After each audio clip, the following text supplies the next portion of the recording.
नमस्कार, बहुत स्वागत है आपका। आप देख रहे हैं गुरुजी के ज्योतिष सीक्रेट। सिंह राशि वालों, 2022 में क्या कुछ मिलने वाला है शनिदेव के राशि परिवर्तन से? क्या होगा आपके जीवन में अच्छा और क्या होगा सकारात्मक? तो चलिए जानते हैं विस्तार से। देखिए, अभी शुरुआत में शनिदेव मकर राशि में, लेकिन 29 अप्रैल 2022 को वो कुंभ राशि में जाएंगे और 12 जुलाई को एक बार फिर से मकर राशि में आ जाएंगे। तो ये तो उनकी चाल है। लेकिन शनिदेव 19 जनवरी 2022 को, यानी इस नए वर्ष की शुरुआत में बुधवार को शनिदेव अस्त हो जाएंगे।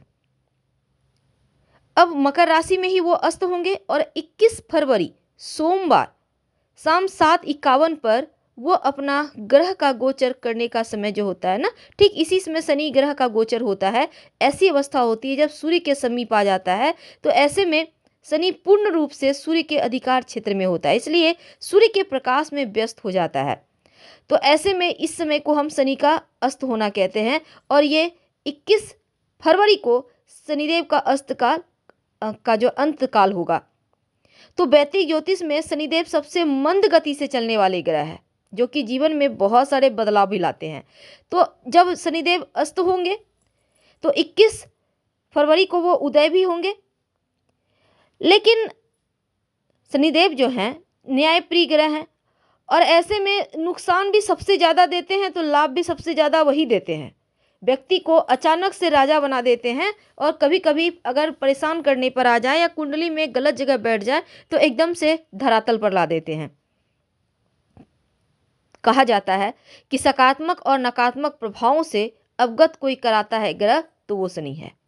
तो सौर मंडल के सभी 9 ग्रहों में सबसे नुकसानदायक या लाभकारी ग्रह है। ऐसे में इनकी नकारात्मक दृष्टि बहुत बुरी हो जाती है, दुर्भाग्य लाता है और शनि का नकारात्मक प्रभाव आर्थिक रूप से परेशान करता है, नौकरी रोजगार में परेशानी देता है, शिक्षा व्यापार में रोजगार को बेहतर होने नहीं देता और विवाह संतान के मामलों में भी नुकसान पहुंचाता है। तो आपके लिए ये 2022 जो सिंह वाले हैं, क्या लेकर आया है शनिदेव? खुशियों का खजाना। क्योंकि 12 जुलाई 2022 से वक्री गति में चलते हुए शनिदेव एक बार फिर से जब मकर में आएंगे तो 17 जनवरी 2023 दूसरी राशि कुंभ में जाएंगे। तो इस बीच क्या होगा? तो सिंह वालों, एक बात उसके पहले ही बता दे, आपके ऊपर ना तो वर्तमान में 7.5 या ढैया चल रही है, ना ही शनिदेव के राशि परिवर्तन करने के बाद 2022 तक चलेगी। तो आप पूरी तरह से 2025 तक आज़ाद हैं, अभी आपको टेंशन लेना ही नहीं है। तो इस गोचर में देखिए सिंह राशि वालों, शनिदेव आपके छठे भाव और सप्तम भाव के स्वामी हैं और इस वर्ष शनिदेव आपके छठे भाव में गोचर करेंगे। छठा भाव जो ऋण कर्जे शत्रु का भाव है, स्वास्थ्य संबंधी समस्याओं का भाव है। अप्रैल के अंत से जुलाई के महीने के बीच आपके सप्तम भाव में रहेंगे, जो कि विवाह और पार्टनरशिप का भाव होता है। इस अवधि में कर्मचारियों, पेशेवर लोगों के लिए थोड़ा तनाव है।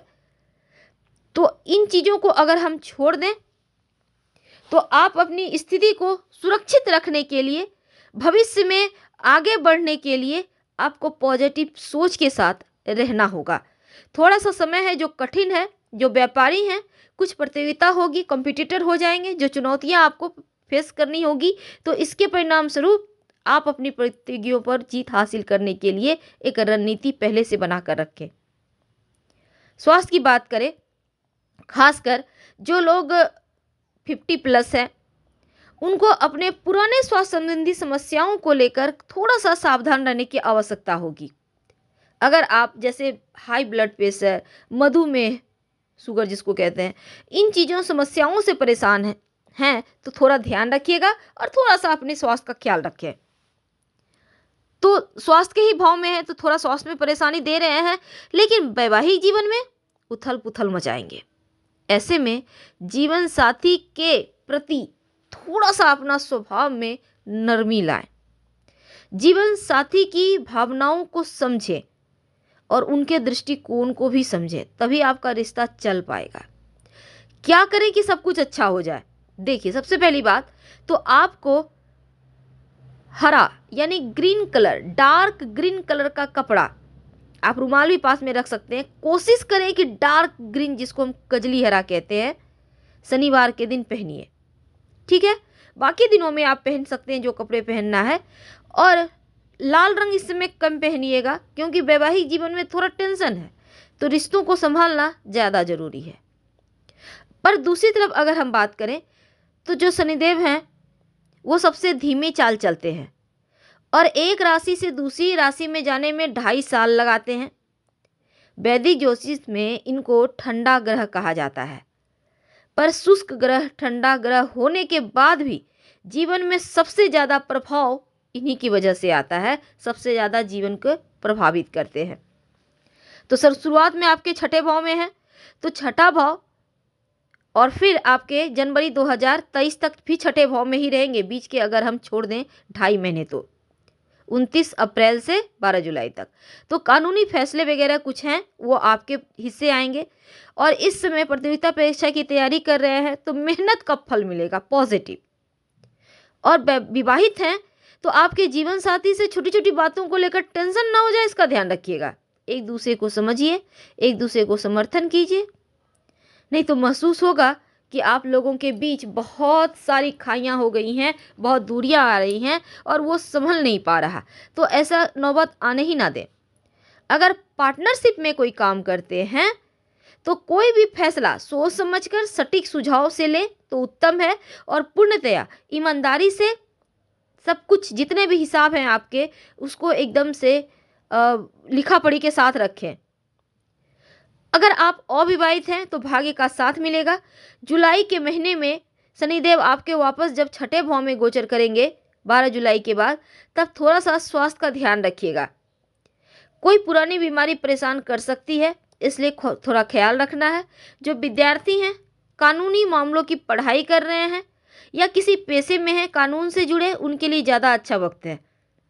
साथ ही जो आपके वरिष्ठ हैं, जो सीनियर हैं, वो आपकी मेहनत को नज़रअंदाज नहीं कर पाएंगे, यानी आपकी मेहनत का फल आपको जरूर मिलेगा।